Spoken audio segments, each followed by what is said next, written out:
அனைவருக்கும் வணக்கம். இன்றைய யோகா பகுதியில் வந்து நம்ம பார்க்க போகிறது வந்து மூச்சு பயிற்சி பற்றி பார்க்க போகிறோம். ஒரு சின்ன சீக்வன்ஸ் தான், பிராணாயாமா மாதிரிலாம் கிடையாது. ஒரு கை மூமெண்ட்டோட வச்சுட்டு நம்ம எப்படி வந்து பண்ணுறதுன்னு வந்து பார்க்கலாம்.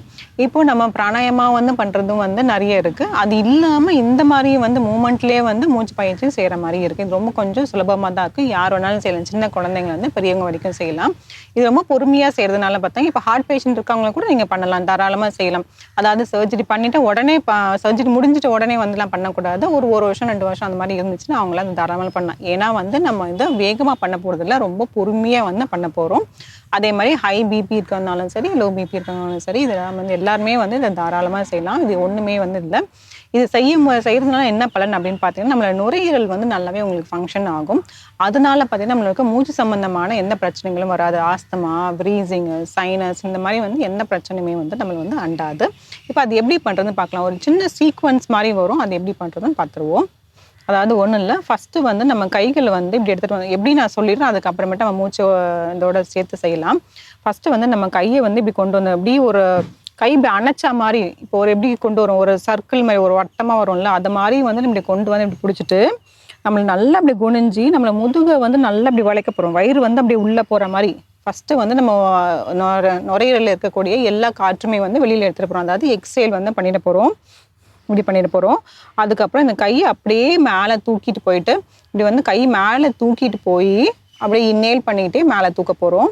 அப்புறம் அப்படியே வந்து எக்ஸேல் பண்ணிகிட்டே வந்து கையை வந்து பின்னோக்கி வந்து கூட்டிகிட்டு போவோம். அப்படியே இங்கே சைடில் வராமல் பின்னோக்கி இப்படி கை இப்படி எடுத்துகிட்டு போயிடுவோம். அதுக்கப்புறம் மறுபடியும் வந்து மூச்சை இழுத்துக்கிட்டே கையை வந்து இப்படி கொண்டு வர போகிறோம். அணைச்ச மாதிரி எப்படி போகணுமோ அதே மாதிரி நம்ம இப்படி வருவோம். கைகளை வந்து அப்படி கோத்துக்கணும். அதுக்கப்புறம் மூச்சை விட்டுட்டு நல்லா அப்படி கீழே குனிஞ்சி வயிறும் நல்லா உள்ளே போகிற மாதிரி வரும். எக்ஸேல் பண்ணிவிட்டு விட்டுரு போகிறோம். இது வந்து ஒரு ரவுண்டு, ஒரு சுழற்சி.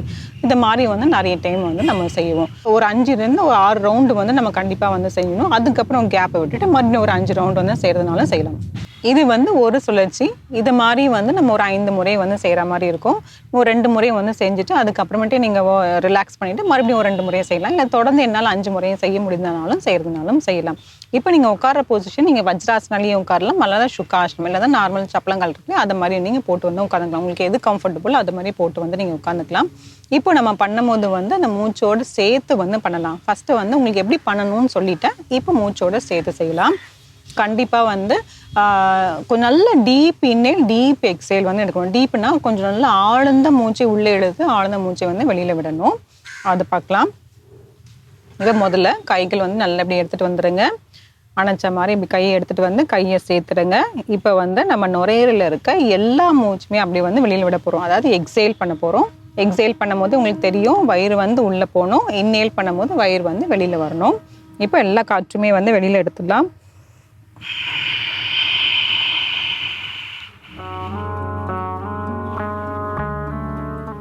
இப்போ அப்படியே மூச்சு இழுத்துக்கிட்டே கையை மேலே கொண்டு போகலாம்.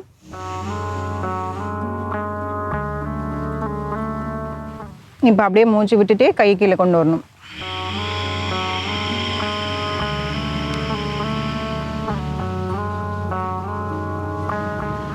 இப்போ மறுபடியும் மூச்சு இழுத்துக்கிட்டு கைகளை வந்து இப்படி பக்கவாட்டில் சேர்த்து இப்படி கொண்டு வரணும்.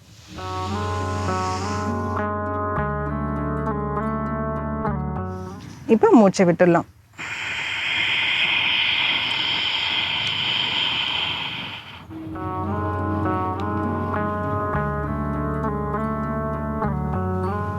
தளர்த்திக்கலாம்.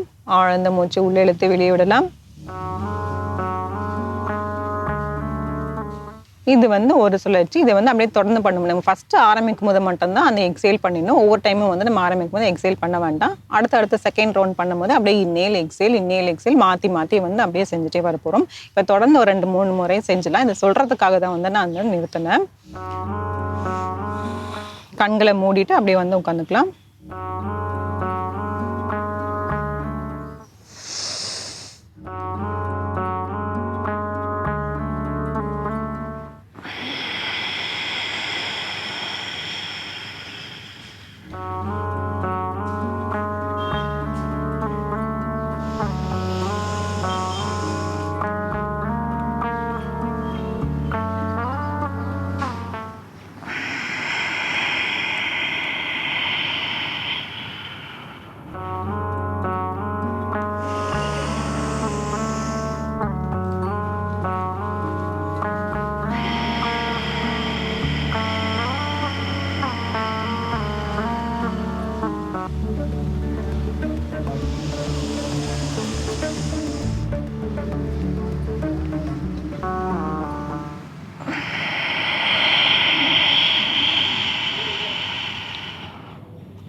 தளர்த்திக்கலாம்.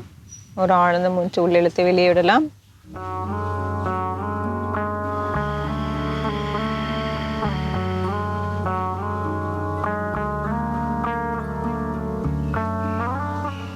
இதுமாதிரி கண்ணை மூடிட்டு நல்லா ஆழ்ந்த மூச்சு இழுத்துட்டு வெளியில் விடும்போது பார்த்தீங்கன்னா உங்களுக்கு நல்லாவே அந்த ஒரு ஃபீல் வந்து கிடச்சிடும். உங்களோட மனதும் சரி உங்களோட உடலும் சரி வந்து நல்லா காமாயிடும், நல்லா அமைதியாகிடும். உங்களுக்கு எந்த டென்ஷனாக இருந்தாலும் சரி, இல்லை எவ்வளோ நெகட்டிவ் தாட்ஸ் வந்தாலுமே சரி, எல்லாமே வந்து உங்களுக்கு மைண்டு காம் பண்ணாலுமே பார்த்தீங்கன்னா உங்களுக்கு இந்த மாதிரி தாட்ஸ் எதுவுமே வந்து வராது. இதை வந்து நம்ம தொடர்ந்து வந்து செஞ்சுக்கிட்டே இருக்கணும். ஆனால் ரெகுலர் ப்ராக்டிஸ் தான் வந்து இதுல வந்து ரொம்ப ரொம்ப வந்து முக்கியம். இது வந்து காலையிலயும் பண்ணலாம். அப்படி இல்லைன்னா வந்து நீங்கள் சாயந்தர வேலையிலையும் என்ன பண்ணலாம். ஆனால் சாப்பிட்றதுக்கு முன்னாடி வந்து நீங்கள் பண்ணிடுங்க. பண்ணிட்டோம்னா உங்களுக்கு கரெக்டாக இருக்கும். இப்போது நம்ம பண்ணும்போது பார்த்தீங்கன்னா நம்மளோட மூச்சு இழுக்கும் போது பார்த்தீங்கன்னா நல்ல முதுகு தண்டை நேராக வச்சுட்டு கைகள் வந்து மேலே பார்த்த மாதிரி இப்படி வைப்போம். மூச்சு விடும்போது பார்த்தீங்கன்னா விட்டுக்கிட்டே வந்து கையை வந்து அப்படி கீழே இப்படி இறக்கிட்டே வருவோம். அப்போ பார்த்தீங்கன்னா நம்மளோட மார்பு பகுதி கொஞ்சம் லைட்டாக வந்து விரியும். இதனால் பார்த்தீங்கன்னா அந்த நுரையீரல் வந்து நல்லா கான்ட்ராக்ட் அண்ட் ரிலாக்ஸ் பண்ணும்போது அதோட ஆக்டிவ் வந்து ரொம்பவே நல்லா ஜாஸ்தியாக இருக்கும். அதனால் வந்து இந்த மாதிரி வந்து செய்யணும். இந்த பயிற்சி வந்து முயற்சி செஞ்சு பாருங்கள். மீண்டும் அடுத்த பகுதியில் சந்திக்கலாம். நன்றி, வணக்கம்.